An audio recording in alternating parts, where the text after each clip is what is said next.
Welcome to SP study point. स्वागत है आपका आपके अपने परिवार एसपी स्टडी पॉइंट में। मैं सोनू आप सभी दोस्तों का हार्दिक स्वागत करता हूं। दोस्तों, आज की इस क्लास में हम डिस्कस करेंगे बीएससी फर्स्ट सेमेस्टर के फंडामेंटल्स ऑफ केमिस्ट्री पर, जिस पे आज हमारा टॉपिक होगा new solve paper, new model solve paper fundamentals of chemistry. यानी कि आज हम बीएससी फर्स्ट सेमेस्टर के फंडामेंटल्स ऑफ केमिस्ट्री के मॉडल पेपर का सॉल्यूशन कराएंगे और इसमें देखेंगे कि आपको आंसर राइटिंग किस तरह से करनी है, किस प्रकार के प्रश्न पूछे जाएंगे आपको एग्जाम में। तो आज का जो हमारा टॉपिक है वह है मॉडल सॉल्व पेपर और सब्जेक्ट क्या है आपका सब्जेक्ट है केमिस्ट्री। ठीक है, ये काफ़ी इम्पॉर्टेंट है और इस सॉल्व पेपर से जो मैं आपको सॉल्व पेपर कराने वाला हूँ, इससे 70% क्वेश्चन यहीं से आपके एग्ज़ाम में बनने वाले हैं। आप लोग वीडियो को पूरा देखिएगा। वीडियो अगर आपको पसंद आ रहा हो तो प्लीज़ एक बार वीडियो को लाइक कर दीजिए। चैनल पर नए हैं तो चैनल को सब्सक्राइब कर लीजिए, बेल आइकन को भी प्रेस कर दीजिए, क्योंकि जो क्लास का नोटिफिकेशन है वो आप तक प्राप्त होता से रहे, लाइव क्लास का नोटिफिकेशन अब तक प्राप्त होता रहे। ठीक है मित्रों, और क्लास अगर अच्छी लगे तो लास्ट में कमेंट करके ज़रूर बताइएगा और आपकी जो रिक्वायरमेंट है आप लोग अपना कमेंट करके ज़रूर बताइए और आपके कमेंट का जवाब देने का मैं पूरा प्रयास करूँगा। चलिए सेक्शन ए की बात करते हैं। जैसा कि मैंने पेपर आप लोग को बता दिया था कि पेपर आपका किस प्रकार से बनेगा। पेपर आपका न्यू एग्ज़ाम पैटर्न पर रिटर्न करवाया जाएगा। अधिकांश यूनिवर्सिटी यानी कि ये मानकर चलिए 75% यूनिवर्सिटी जो हैं वो अपना पेपर रिटर्न बेस पर करा रही हैं, जिन पर न्यू एग्ज़ाम पैटर्न लागू हो गया है, यानी कि सेमेस्टर वाइज पैटर्न। दूसरी बात, जो 25% यूनिवर्सिटी हैं वो अपने ओल्ड पैटर्न पर ही करा रही हैं, यानी कि MCQ मोड में ही करा रही हैं। तो MCQ की क्लास जल्द स्टार्ट होगी। संभवतः कल शाम 4 बजे से आपके MCQ का मॉडल पेपर होगा, जिनमें हम डिस्कस करेंगे 100 इम्पॉर्टेंट क्वेश्चन पर और वो आपका संभावित पेपर रहेगा आने वाले एग्ज़ाम 2022 के लिए। ठीक है, और आज की क्लास में हम डिस्कस करेंगे मॉडल पेपर पर, जैसा कि हमने आपको बता दिया है, लेकिन ये रिटर्न बेस पर आपके लिए काफ़ी इम्पॉर्टेंट रहेगा। चलिए पेपर की बात कर लेते हैं। आपका पेपर जो है वो 3 सेक्शन में विभाजित होगा, सेक्शन ए, बी और सी। ठीक है, सेक्शन ए में अति लघुत्तरीय प्रश्न पूछे जाते हैं और सेक्शन बी में लघुत्तरीय, और सेक्शन सी की बात किया जाए तो लॉन्ग आंसर टाइप क्वेश्चन यानी कि दीर्घ उत्तरीय प्रश्न। चलिए सेक्शन ए में देखते हैं कि कौन से प्रश्न थे। इसका मैंने मॉडल पेपर आप लोग को दे दिया था, उसी मॉडल पेपर का आज मैं सलूशन करा रहा हूँ, जो आप लोग को पास टेलीग्राम चैनल पर मिलेगा। टेलीग्राम चैनल का लिंक आपको डिस्क्रिप्शन में मिल जाएगा, या सर्च कर लीजिए आप SP स्टडी चैनल फर्स्ट और वहाँ से आप टेलीग्राम ज्वाइन कर लीजिए, PDF मिल जाएगा आपको। चलिए सेक्शन ए की बात करते हैं। सेक्शन ए में पूछा गया है very short answer type question, यानी अति लघुत्तरीय प्रश्न। अति लघुत्तरीय प्रश्न अब पढ़ लेते हैं। कुछ इंस्ट्रक्शन, कुछ गाइडलाइंस दिए रहते हैं आपके पेपर में। दिया गया है कि सभी प्रश्नों के उत्तर दीजिए और प्रत्येक प्रश्न का उत्तर लगभग 200 शब्दों में हो। ठीक है, यहाँ पर 50 शब्द होना चाहिए, यहाँ पर 200 हो गया है। ठीक है मित्रों, तो यहाँ पर क्या होगा 50। अति लघुत्तरीय प्रश्न में 50 शब्दों में देना रहता है आपको आंसर। चलिए, और ये आपका जो पेपर होगा वो 75 नंबर का होगा। कितने नंबर का? 75 नंबर का आपका पेपर होगा। और जो अति लघुत्तरीय सेक्शन ए के प्रश्न होंगे उनमें 10 प्रश्न होंगे और प्रत्येक क्वेश्चन का आपको 2 नंबर मिलेगा। प्रत्येक क्वेश्चन का कितना नंबर मिलेगा? 2 नंबर मिलेगा। ठीक है, चलिए प्रश्न नंबर 1 की बात करते हैं और इसका सलूशन भी देखते हैं कि किस प्रकार से आपको आंसर भी करना है पेपर में। पहला प्रश्न है व्हाट इज अबाउ प्रिंसिपल, आप बाहु का सिद्धांत क्या है? तो आंसर आप लोग लिखेंगे कि आप बाहु is a German word which means build up. आप बाहु जो है वो क्या है? वो एक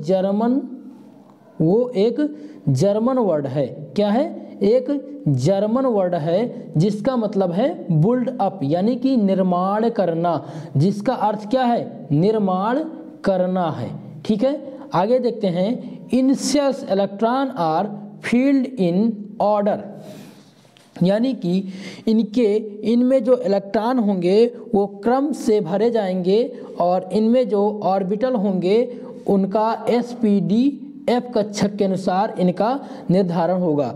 ठीक है, अगला है explain this order Aufbau gave a principle which is called Aufbau principle. देखिए, जो इलेक्ट्रॉन फिलिंग का क्रम था, देखिए जो इलेक्ट्रॉन थे इनको क्रम से फिल करने के लिए आपबाऊ ने इस नियम का यानी इस प्रिंसिपल का प्रतिपादन किया है, जिसे हम आपबाऊ प्रिंसिपल के नाम से जाने जाते हैं। आपबाऊ प्रिंसिपल का मतलब क्या है? निर्माण करना। इसका अर्थ क्या होगा? निर्माण करना। ठीक है, और ये कौन सा वर्ड है? ये जर्मन वर्ड्स है। ठीक है, इतनी बात समझ में आ गई। देखिए, आपको शॉर्ट आंसर में केवल आपको कॉन्सेप्ट बताना है, आपको पूरा आंसर नहीं करना है। ठीक है, चलिए अब हिंदी में समझ लेते हैं। हिंदी में क्या है? आपबाऊ एक जर्मन शब्द है जिसका अर्थ होता है रचना करना। कक्षाओं में इलेक्ट्रॉन एक क्रम से भरे जाते हैं, यानी कि जो कक्षा होते हैं S, P, D और F। ठीक है, तो इनमें जो इलेक्ट्रॉन फिल होते हैं, इलेक्ट्रॉन भरे जाते हैं, इन्हीं के क्रम को व्यक्त करने के लिए आपबाऊ ने एक नियम दिया जिसे कहते हैं आपबाऊ का सिद्धांत या आपबाऊ का नियम कहते हैं। ठीक है, इतनी बात में आ गई। ये आपके पहले प्रश्न का आंसर हो गया। इसका आपको PDF मिल जाएगा टेलीग्राम चैनल या आपको व्हाट्सएप ग्रुप पे। चलिए अगले प्रश्न की बात करते हैं। अगला प्रश्न क्या पूछा गया है? पूछा गया है कि व्हाट इज बेट रूल। बेट का नियम क्या है? बेट का नियम आपको बताना है। तो आप लोग आंसर क्या करेंगे? आप लोग लिखेंगे सबसे पहले this rule is discovered by Bent's, यानी कि यह जो रूल है, जो यह नियम है, ये किसके द्वारा? बेट के द्वारा प्रतिपादित किया गया है। It show the relationship between the orbital hybridization of central atom in the molecule and electronegativity of substituent. This rule was stated by Henry A. Bent. ठीक है, तो इस नियम में, ये जो नियम है वो रिलेशनशिप यानी संबंध स्थापित करता है अनुनाद यानी कि संकर ऑर्बिटल और सेंट्रल आइटम के मॉलिक्यूल के बीच जो इलेक्ट्रोनेगेटिविटी उत्पन्न होती है उनको व्यक्त करने के लिए हेनरी ए बेट ने ये नियम दिया, जिसे हम बेंट्स रूल के नाम से जानते हैं। किसके नाम से? बेंट्स रूल के नाम से जानते हैं। ठीक, फिगर में आप लोग देखिए, पानी के अणु को किस प्रकार से हम बेंट्स रूल की सहायता से हम इनके बंधन कोण को फाइंड करेंगे। इसमें होता क्या है? देखिए, ऑक्सीजन से 2 हाइड्रोजन अटैचड हैं, यानी कि 2 हाइड्रोजन जुड़े हुए हैं। अब दोनों हाइड्रोजन के बीच में बंधन कोण कितना बनेगा, ये कौन बताता है? बेट के नियम से हम इसको फाइंड करते हैं। तो इनका कोण जो है, वास्तविक बंधन कोण कितना बन रहा है? 104.5 डिग्री का कोण इसके बीच बन रहा है। ठीक है, अब हम देखते हैं कि बेंट का रूल जो है आखिर में क्या डिस्क्राइब करता है, यानी क्या है। ठीक है, अभी तो हमने समझ लिया कि बेंट के रूल के अनुसार हम हाइड्रोजन यानी कि वाटर मॉलिक्यूल के बीच में जो कोण होते हैं, हाइड्रोजन मॉलिक्यूल, दोनों हाइड्रोजन के बीच में किस प्रकार के बंधन कोण बनते हैं उनको फाइंड किया जाता है। और relationship between water molecule and electronegativity of this molecule, यानी कुछ जो भी एटम्स दिए हों उनके इलेक्ट्रोनेगेटिविटी के माध्यम से हम क्या करते हैं? उनके अणुओं के बंधन कोण को फाइंड करते हैं। चलिए अब देखते हैं क्या दिया गया है। बेट का नियम यह है कि जहां पर एक केंद्रीय परमाणु जो कई समूहों से बना होता है। देखिए, कोई भी एक परमाणु हो वो क्या होता है? कई समूहों से बना होता है। जैसे हम बात करें संकरण देखिए वो संकरण तभी करेगा जब उसके कक्षक माने एस कक्षक में इलेक्ट्रोपॉजिटिविटी समूहों की ओर कक्षक को क्या करते हैं, निर्देशित किया जाता है। और इस प्रकार के जो क्रियाकलाप हैं वो बेंड्स रूल की सहायता से किए जाते हैं। यानी कि बेंड के नियम में सीधी सी बात ये बताया जाता है कि कोई भी एक अणु हो या कोई भी एक परमाणु हो जो कई समूहों से बना होता है। जैसे मैं बात कर लूँ H2O, देखिए H2O में ये ऑक्सीजन से हाइड्रोजन जुड़ा हुआ है, इनके बीच में कई समूह स्थापित हो रहे हैं, ठीक है। तो इसी प्रकार से अब इनके कई जो समूह हैं उनमें किस प्रकार का संकरण बनेगा और ये संकरण s ऑर्बिटल के दौरान किस प्रकार से वर्क करेगा, यानी कि इनके मॉलिक्यूल को फाइंड करने में। तो इसकी सहायता यानी इसी के मॉलिक्यूल को फाइंड करने के लिए हम बेंट का नियम लगाते हैं, ठीक है। तो बेंट का नियम जो है वो वेस्पर सिद्धांत के विकल्प के रूप में भी प्रस्तावित किया गया है। यानी कि जो वेस्पर थ्योरी थी उनके अकॉर्डिंग भी उनके विकल्प के रूप में भी प्रस्तावित किया गया है, ठीक है। तो इतनी बात आप लोग तैयार कर लीजिएगा। देखिए जितना मैं आंसर आप लोग को करा रहा हूँ, जितना मैंने इसमें लिख दिया उतना ही आपको तैयार करना है। अगर आप पेपर में इतना लिखते हैं, यानी कि आपसे कहा गया 50 वर्ड, 50 वर्ड अगर नहीं लिख पाते हैं तो सटीक आप 30 वर्ड जरूर लिखिए, ठीक है। चलिए 3 नंबर प्रश्न की बात करते हैं। वीडियो एक बार लाइक कर दीजिए, चैनल पर नया है तो चैनल को सब्सक्राइब कर लीजिए, थोड़ा सा कोऑपरेट करने का प्रयास करेंगे मित्रों। चलिए मेरे प्यारे दोस्तों 3 नंबर क्वेश्चन को देखेंगे। 3 नंबर क्वेश्चन पूछा गया है, इलेक्ट्रॉन बंधुता पर संक्षिप्त टिप्पणी लिखिए, यानी कि right A short note on electron affinity. Electron affinity पर संक्षिप्त टिप्पणी लिखना है। तो जब भी संक्षिप्त टिप्पणी की बात की जाए तो ये 2 मोड में लिखी जाती है। कभी कभी ये आपके बी यानी सेक्शन बी में भी पूछ लिया जाता है। तो संक्षिप्त टिप्पणी में आपको उनके मेजर पार्ट को ही लिखना है जो आपसे पूछा जाए, यानी कि आपको इलेक्ट्रॉन एफिनिटी के बारे में एक्चुअल बातें बतानी है। चलिए आगे देखते हैं इसका आंसर हम किस प्रकार से लिखेंगे। इसका आंसर क्या हो जाएगा, the chemical properties of element, यानी कि the chemical properties of element are determined by the tendency of their atoms to accept an additional electron। यानी कि केमिकल प्रॉपर्टीज के माध्यम से जो एलिमेंट हैं उनका डिटर्मिनेशन जो होगा वो किसके फाइंड किया जाएगा, किसके हिसाब से, उसका जो मेजर पार्ट होगा वो एटम से क्या करेगा, एक्सेप्ट करेगा एडिशनल इलेक्ट्रॉन को।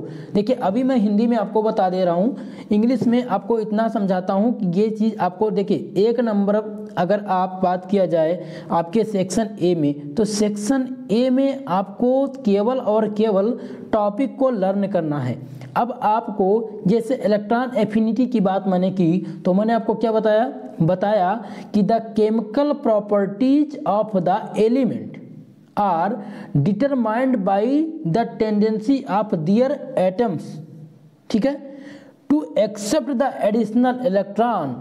मतलब कि केमिकल प्रॉपर्टीज के माध्यम से जो इलेक्ट्रॉन हैं उनकी जो टेंडेंसी होगी उनके एटम को एडिशनल इलेक्ट्रॉन जो है वो उसके माध्यम से क्या करेगा, एक्सेप्ट करेगा, ठीक है। अगली बात करते हैं,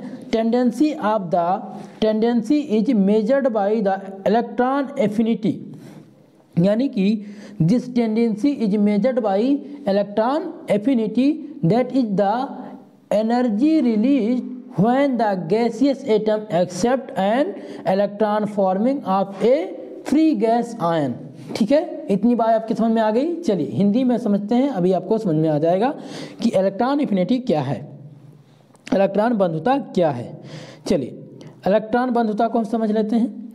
इलेक्ट्रॉन बंधुता इस प्रवृत्ति की माप है, यानी किस प्रवृत्ति की, इलेक्ट्रॉन बंधुता इस प्रवृत्ति की माप है जिसमें गैसीय अवस्था में किसी परमाणु, जैसे कोई गैसीय अवस्था में किसी परमाणु में एक बाह्य इलेक्ट्रॉन जोड़ने पर निकली हुई ऊर्जा को हम इलेक्ट्रॉन बंधुता कहते हैं। देखिए इलेक्ट्रॉन बंधुता हम इसे कहते हैं जैसे कोई इनर्ट गैस हो, गैसीय अवस्था में हो, मान लिया कि H2, ठीक है, किसी परमाणु के एक बाह्य इलेक्ट्रॉन जोड़ दिया जाए, इसमें कोई बाह्य इलेक्ट्रॉन जोड़ दिया जाए, यानी कि मान लिया यहाँ पर जोड़ दिया जाए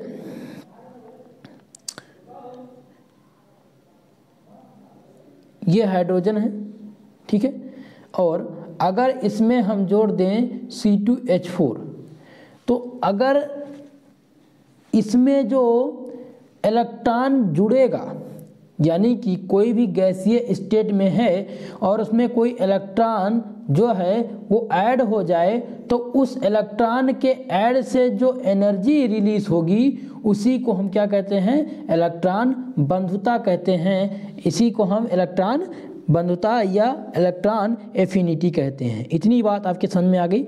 चलिए 4 नंबर प्रश्न की बात करते हैं। 4 नंबर प्रश्न है व्हाट इज बॉन्ड एनर्जी, बंध ऊर्जा क्या है, आपको बतानी है क्वेश्चन नंबर 4 में कि बंध ऊर्जा क्या है। तो आंसर आप लोग करेंगे कि bond energy is defined as the average amount of energy required to break to bond in 1 molecule substance, यानी 1 मोल सब्सटेंस, ठीक है। तो आप क्या लिखेंगे कि बंध ऊर्जा वह औसत मात्रा है, क्या है, बंध ऊर्जा वह औसत मात्रा है जो किसी पदार्थ के 1 मोल में किसी बंध को तोड़ने के लिए आवश्यक होती है, वो बंध कहलाती है, वो बंध एनर्जी कहलाती है, बॉन्ड एनर्जी कहलाती है। एक बार फिर से यहीं पर रट लीजिए, क्वेश्चन नंबर 4 को पूछा गया है कि बंध ऊर्जा क्या है। तो लिखेंगे आप लोग और बताएंगे कि बॉन्ड ऊर्जा यानी बंध एनर्जी या बंध ऊर्जा वह औसत मात्रा है जो किसी पदार्थ के 1 मोल में, किसी भी पदार्थ के 1 मोल में किसी बंध को जोड़ने के लिए आवश्यक होती है, किसी बंध को जोड़ने के लिए आवश्यक होती है, वो क्या कहलाती है, बंध ऊर्जा कहलाती है। क्वेश्चन नंबर 5 की बात करेंगे। 5 नंबर प्रश्न में पूछा गया है, अभी हम सेक्शन ए पर चल रहे हैं, सेक्शन बी में हम डिस्कस करेंगे इंपॉर्टेंट प्रश्नों पर, और इसका मैंने सॉल्व पेपर आप लोगों को कराने के लिए कहा था। आज की क्लास में हम सॉल्व पेपर कराएंगे। 5 नंबर प्रश्न की बात करेंगे। देखिए 5 नंबर क्वेश्चन पूछा गया है, explain the Markovnikov rules. Markovnikov का नियम क्या है, मार्कोनिकॉफ का नियम क्या है आपको बताना है। तो आंसर क्या लिखेंगे आप, Markovnikov rule explain that the addition reaction of alkene और एल्काइंस। एक सीधी सी एक लाइन में आपको याद रखना है कि मार्कोनिकॉफ का जो नियम है वो एल्किल अथवा एल्काइन के जोड़ प्रतिक्रिया को समझाता है, जोड़ प्रतिक्रिया को समझाता है।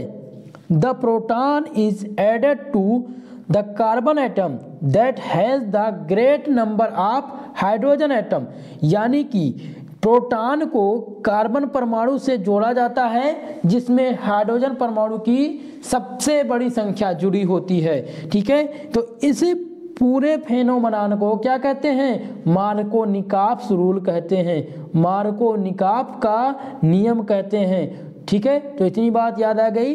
अब मार्कोनिकॉफ का नियम क्या है, मार्कोनिकॉफ का नियम एल्किल अथवा एल्काइन के जोड़ प्रतिक्रिया को समझाता है जिसमें प्रोटॉन के कार्बन परमाणु में जोड़ा जाता है और जोड़ने पर जिसमें हाइड्रोजन परमाणु की सबसे बड़ी संख्या उपलब्ध होती है, ठीक है। तो ये रूल डिफाइन करता है मार्कोनिकॉफ का नियम, ठीक है। चलिए अगले प्रश्न की बात करते हैं। 6 नंबर प्रश्न की बात पूछता है। देखिए 6 नंबर प्रश्न में पूछा गया है आपसे कि व्हाट इज आइसोमरिज्म, समवता क्या है, आइसोमरिज्म क्या है। आंसर करना है आपको आइसोमरिज्म के बारे में।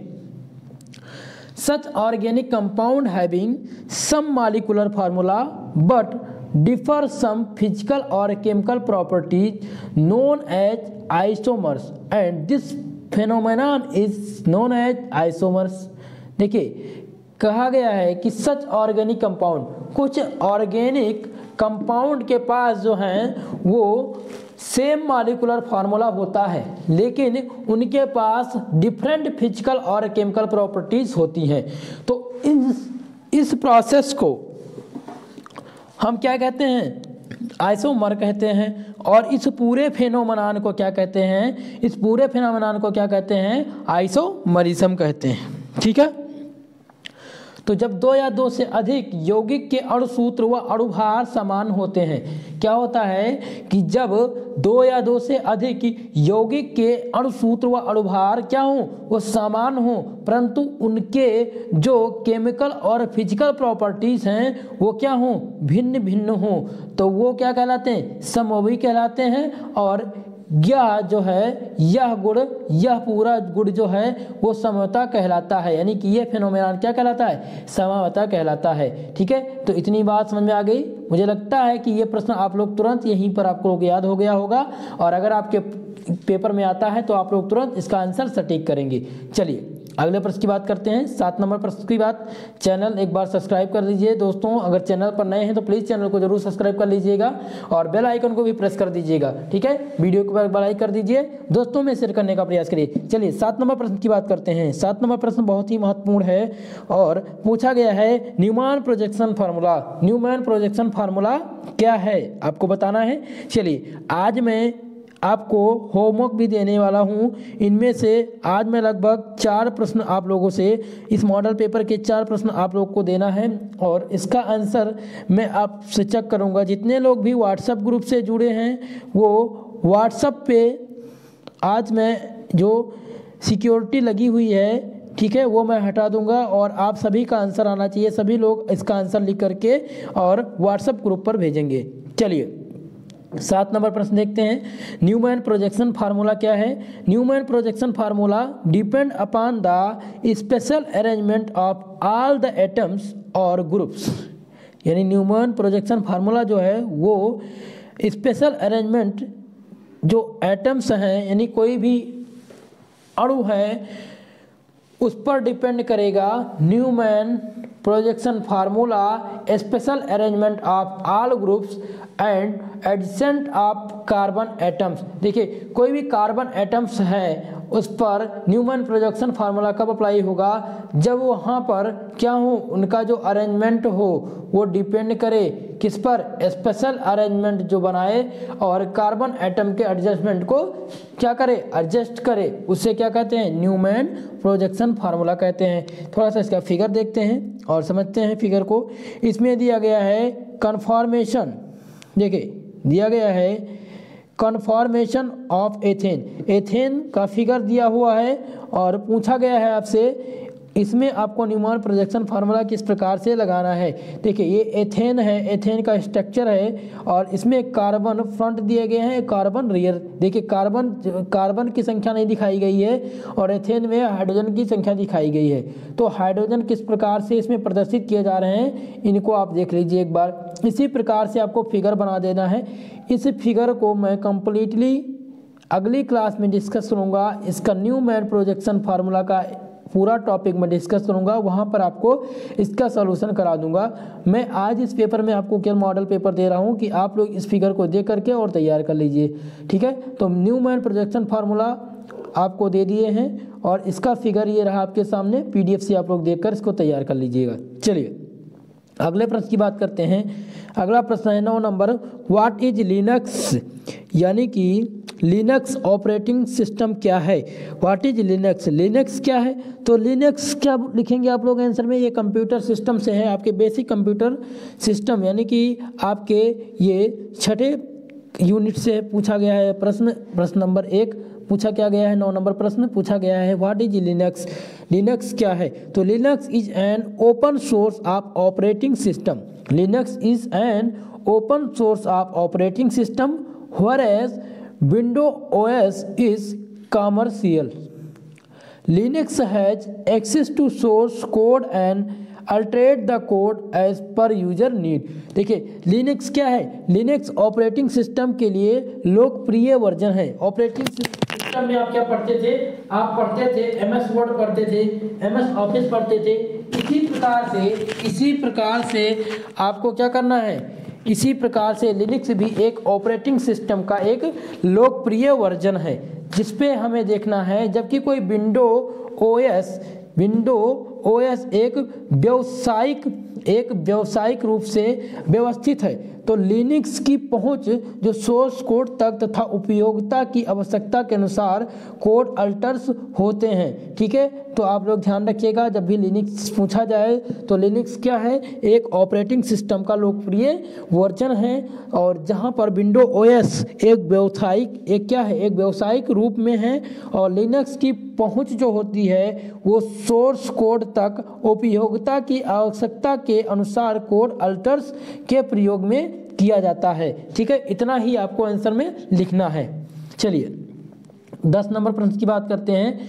10 नंबर प्रश्न पूछा गया, व्हाट इज प्रोबेबिलिटी, प्रायिकता क्या है। प्रायिकता क्या है, आपको प्रायिकता का आंसर आप सभी लोग करेंगे, ये आपका होमवर्क है और मैं इसको चेक करूंगा, आप लोग व्हाट्सएप ग्रुप पर भेज सकते हैं इसका आंसर। आप लोग इस प्रश्न का उत्तर ढूंढ करके लिखने का प्रयास करिएगा। चलिए अगले प्रश्न की बात करते हैं, सेक्शन नंबर बी। देखिए हमने सेक्शन ए को डिस्कस कर लिया, सेक्शन ए का सॉल्व पेपर दे दिया है आप लोगों को। सेक्शन ए में 10 प्रश्न थे, 10 प्रश्नों को हमने सॉल्व किया और किस प्रकार से आपको एग्जाम में आंसर लिखना है, इन सभी बातों का आप लोगों ने ध्यानपूर्वक बातें और कुछ महत्वपूर्ण इंस्ट्रक्शन थे वो मैंने आप लोग को बता दिया है, वो आप सभी लोग ध्यान से करिएगा। ठीक है, तो आंसर करते समय देखिए कॉपी किस तरह से लिखना है, इसके ऊपर मैं एक विस्तृत वीडियो बनाऊंगा और आप लोग को बता दूंगा किस प्रकार से आपको एग्जाम में कॉपी लिखनी है, आंसर राइटिंग किस प्रकार से पेपर में करना है। ठीक है, चलिए सेक्शन बी की बात करते हैं। सेक्शन बी है शॉर्ट आंसर टाइप क्वेश्चन, यानी लघु उत्तरीय प्रश्न है। क्या है, लघु उत्तरीय प्रश्न। इंस्ट्रक्शन क्या दिया गया है, केवल 5 प्रश्नों के उत्तर दीजिए, प्रत्येक प्रश्न का उत्तर लगभग 200 शब्दों में हो। देखिए इनमें जो आपका सेक्शन बी है इसमें कुल मिलाकर 8 प्रश्न आपसे पूछे जाएंगे। कितने प्रश्न, 8 प्रश्न आपसे पूछे जाने हैं और 8 प्रश्न में केवल आपको 5 का उत्तर देना रहेगा। ठीक है, 5 का उत्तर देना रहेगा और प्रत्येक क्वेश्चन का आंसर कितने वर्ड में, 200 वर्ड में लिखने, 200 शब्दों में लिखने हैं। चलिए पहला प्रश्न देखते हैं। पहला प्रश्न पूछा गया, प्रूव दैट x की पावर 5 माइनस 5x की power 4 plus 5x cube minus 10। आपको इसको प्रूव करना है, ये आपका होमवर्क है। 2 क्वेश्चन आपको मिल चुका है, ये क्वेश्चन भी मैं चेक करूंगा। ठीक है, तो ये क्वेश्चन आप लोग करके लाएंगे। चलिए 2 नंबर प्रश्न की बात करते हैं। पूछा गया है, what do you mean by wander वाल फोर्स और इंट्रामॉलिक्यूलर फोर्स। वांडर वाल बल अथवा अंतरा आणविक बल से आप क्या समझते हैं, ये सेक्शन बी में पूछा गया है और ये बहुत महत्वपूर्ण प्रश्न है, ये एग्जाम में आने की पूरी संभावना है। देखिए valence bond theory, VSEPR theory, molecular orbital theory, संकरण, इन सब पर मैं विस्तृत वीडियो बना दूंगा। देखिए फॉर्मल चार्ज पर और रिजोनेंस एनर्जी पर मैंने विस्तृत वीडियो बना दिया है, वहां से आप जाकर प्लेलिस्ट में उस वीडियो को जरूर देख लीजिएगा। ठीक है, वो दोनों टॉपिक बहुत इंपॉर्टेंट है, बहुत महत्वपूर्ण है और एग्जाम में आने की पूरी संभावना है इस बार। ठीक है दोस्तों, चलिए अगले प्रश्न की बात करते हैं और 2 नंबर प्रश्न सेक्शन बी में हम सॉल्व करने वाले हैं। इसका देखते हैं कि किस प्रकार से आपको आंसर करना है। ठीक है, चलिए वांडरवाल फोर्स। तो वांडरवाल फोर्स क्या है, van der Waal in 1873 pointed out the force of attractive also exist between non polar molecule.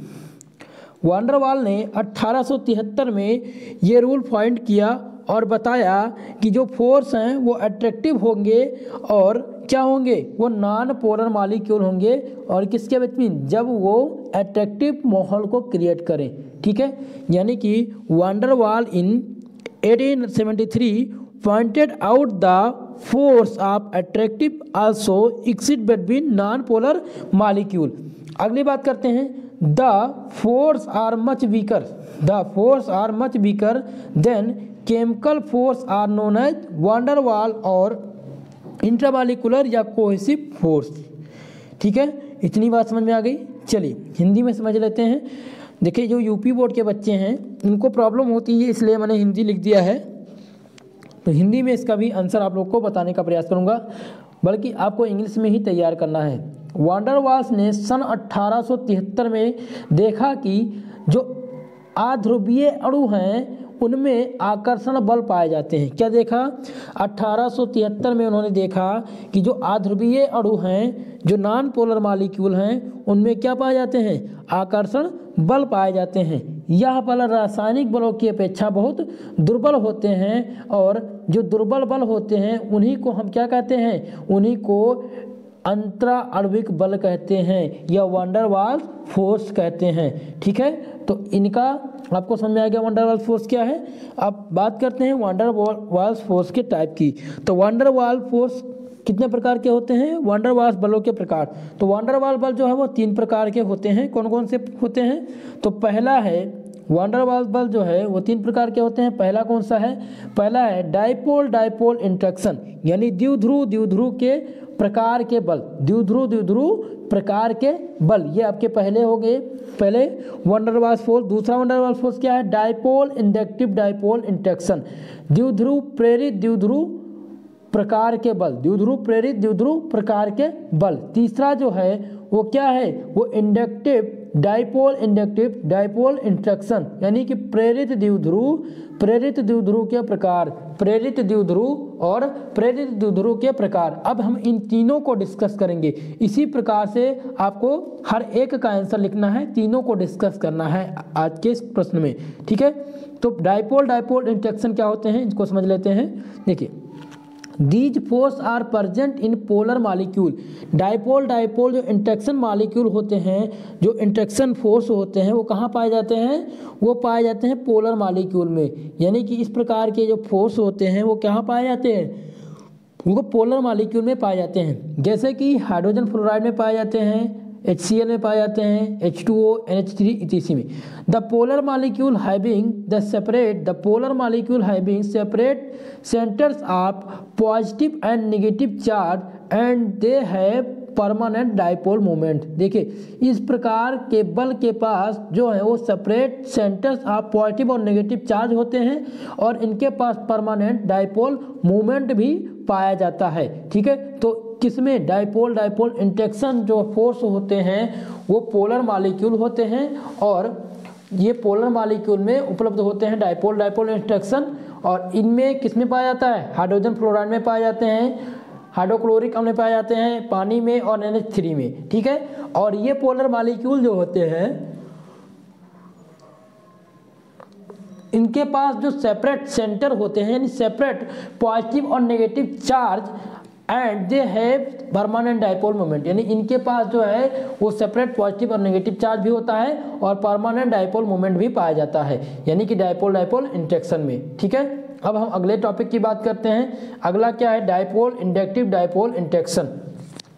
ठीक है, ये क्या होता है? यानी कि these force are present in, देखिए इस प्रकार के force, these force are present in a mixture containing polar and non polar molecule, यानी कि इस प्रकार के जो फोर्स हैं उसमें पोलर और नॉन पोलर में पाए जाते हैं। इस प्रकार के जो बल हैं वो पोलर और नॉन पोलर मॉलिक्यूल में पाए जाते हैं, पोलर और नॉन पोलर मॉलिक्यूल में पाए जाते हैं। When a polar molecule is brought near to non-polar molecule, जब कोई पोलर मॉलिक्यूल क्या करता है? वो नज़दीक जाता है नॉन पोलर मॉलिक्यूल के, तो क्या होता है? तो वो क्या करता है? तो वो डाइपोल इंटरेक्शन बना करके और क्या करता है? उस पर अट्रैक्ट कर देता है। तो इस प्रकार के बल जो हैं वो किस में पाए जाते हैं? पोलर और नॉन पोलर मॉलिक्यूल में। जैसे हम बात करते हैं आयोडीन मॉलिक्यूल और इनर्ट गैस की, इनर्ट गैस में भी डाइपोल डाइपोल इंटरेक्शन मॉलिक्यूल यानी कि फोर्स पाए जाते हैं। थोड़ा सा एग्जांपल देखते हैं। देखिए, ये है पोलर मॉलिक्यूल और ये नॉन पोलर मॉलिक्यूल।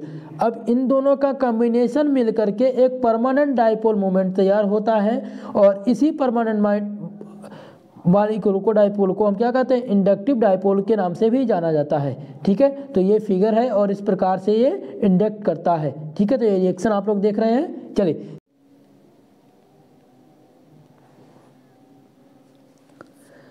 अब अगला है प्रेरित द्विध्रुव इंडक्टिव डायपोल इंटरेक्शन, प्रेरित द्विध्रुव प्रकार के बल। तो इस प्रकार के बल में यानी कि this force are also called London force, यानी कि ये फोर्स लंदन फोर्स के नाम से भी जाना जाता है और डिस्प्रेसिव फोर्स के नाम से भी जाना जाता है, डिस्प्रेसिव फोर्स के नाम से भी ये जाना जाता है। These force are present in non polar molecule such as diatomic gases like H2, N2, O2, Cl2, etc. And monoatomic inert gases में। देखिए जो प्रेरित द्विध्रुव प्रकार के बल होते हैं वो यानी कि इस प्रकार के बल जो हैं उनको लंदन फोर्स भी कहा जाता है और इस प्रकार के जो ध्रुवीय अणु हैं उसमें और द्विपरमाणु बल हैं उसमें इस प्रकार के प्रेरित प्रकार के बल पाए जाते हैं। जैसे बात किया जाए नाइट्रोजन, हाइड्रोजन, ऑक्सीजन और क्लोरीन की, इसमें क्या पाए जाते हैं? प्रेरित द्विध्रुव प्रकार के बल पाए जाते हैं। ठीक है, तथा एक परमाणु अक्रिय गैसों में भी, ये अक्रिय गैसों में भी पाए जाते हैं। प्रेरित द्विध्रुव प्रकार के बल कहाँ पाए जाते हैं? अक्रिय गैसों में भी पाए जाते हैं। और इस अणुओं में वांडरवाल्स बल जो होते हैं वो क्या होते हैं? वांडरवाल्स बल होते हैं, वो अस्थायी द्विध्रुव आघूर्ण उत्पन्न होने के कारण पाए जाते हैं। ठीक है, इतनी बात समझ में आ गई। चलिए, तो ये आपका जो सेक्शन बी था उसका पहला आंसर आप लोग को सॉल्व करा दिए हैं। अगला देखते हैं, क्वेश्चन नंबर 3 देखते हैं। पूछा गया है कि XeFO4 XeO2F3 के बनाने का वर्णन गुण तथा संरचना विधि बताइए। जल्दी से इसका फार्मूला बताएंगे आप लोग। इसका फार्मूला क्या होता है? चलिए आपको बता देते हैं। इसका नाम है जेनान ऑक्सी टेट्राफ्लोराइड बनाने का वर्णन गुण तथा संरचना विधि आप लोग को बताना है। तो आप लोग आंसर लिखेंगे इसी प्रकार से, जिस प्रकार से मैंने आंसर लिखा है।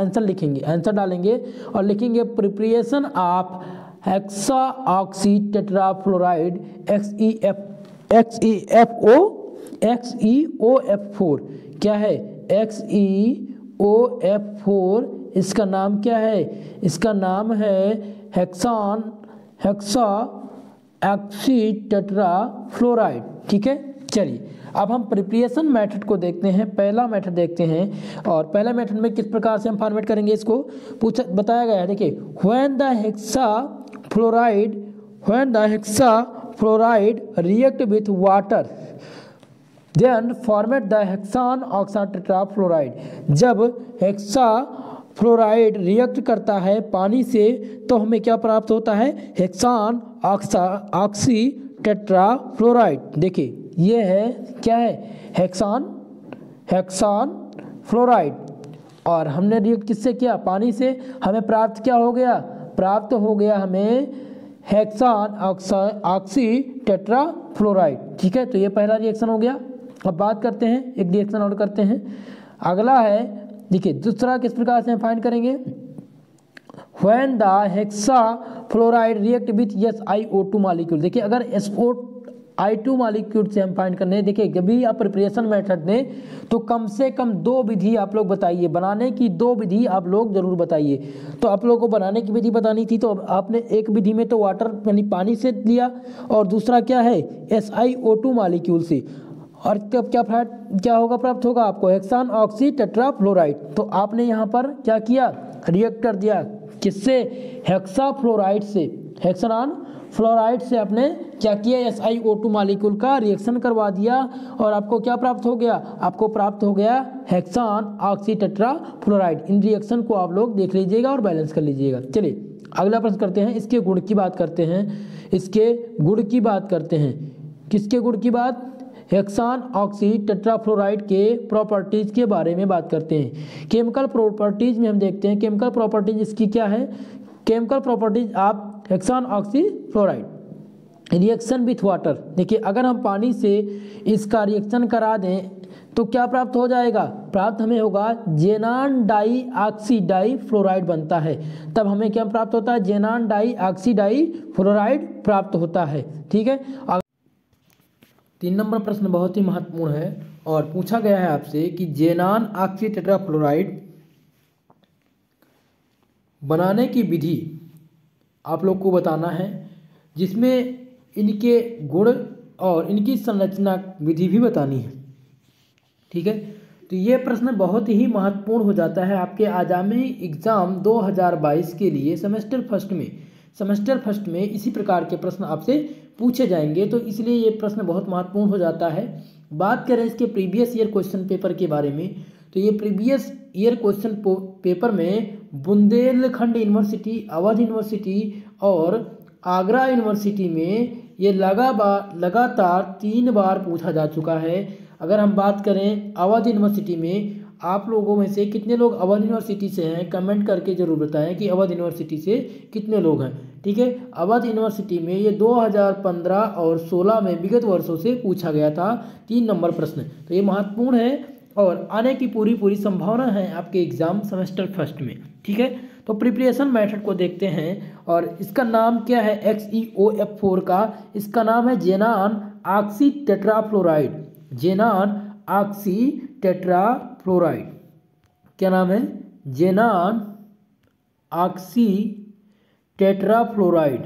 ठीक है, ज़ेनान ऑक्सी टेट्राफ्लोराइड बनाने की विधि, प्रिपरेशन ऑफ ज़ेनान ऑक्सी टेट्राफ्लोराइड। तो बनाने की विधि में हम किससे निर्माण करेंगे?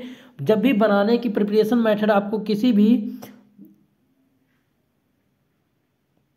संरचना या बनाने की विधि आपको देनी हो, केमिकल प्रॉपर्टीज देनी हो, तो कम से कम 2 विधियां जरूर आप लोग दीजिएगा। ठीक है, देखिए अब इसका आंसर क्या करना है, इसमें देखिए आपके क्वेश्चन पेपर में पूछा क्या गया है, उसका स्ट्रक्चर भी पूछा गया है, प्रिपरेशन मेथड भी पूछा गया है और प्रॉपर्टीज भी पूछी गई है। तो इन तीनों का डिस्कशन आप जब करेंगे, आप लोग आंसर में जब इन तीनों के बारे में लिखेंगे तभी आपको कंप्लीट नंबर मिलेगा।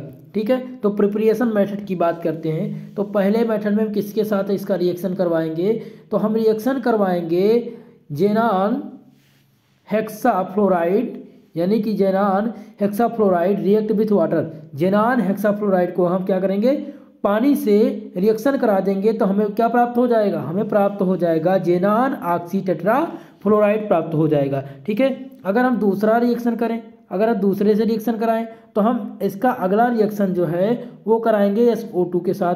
SiO2 से अगर हम ज़ेनान ऑक्सीफ्लोराइड का रिएक्शन करा दें तो हमें क्या प्राप्त हो जाएगा, फिर हमें क्या प्राप्त हो जाएगा, ज़ेनान ऑक्सी टेट्राफ्लोराइड। इसका फार्मूला क्या होता है, XeOF4। ठीक है, अब बात कर लेते हैं इसके केमिकल प्रॉपर्टीज की। इसके प्रॉपर्टीज की बात किया जाए तो केमिकल प्रॉपर्टीज को हम ही डिस्कस करेंगे। जब भी आपसे पूछा जाएगा तो केमिकल प्रॉपर्टीज पूछा जाएगा, फिजिकल प्रॉपर्टीज इसका नहीं पूछा जाएगा। तो केमिकल प्रॉपर्टीज में क्या होता है कि आप क्या करेंगे, ज़ेनान ऑक्सी टेट्राफ्लोराइड को किसी के साथ रिएक्शन करेंगे और कोई प्रोडक्ट या कोई भी उत्पाद उत्पन्न करेंगे या प्राप्त करेंगे।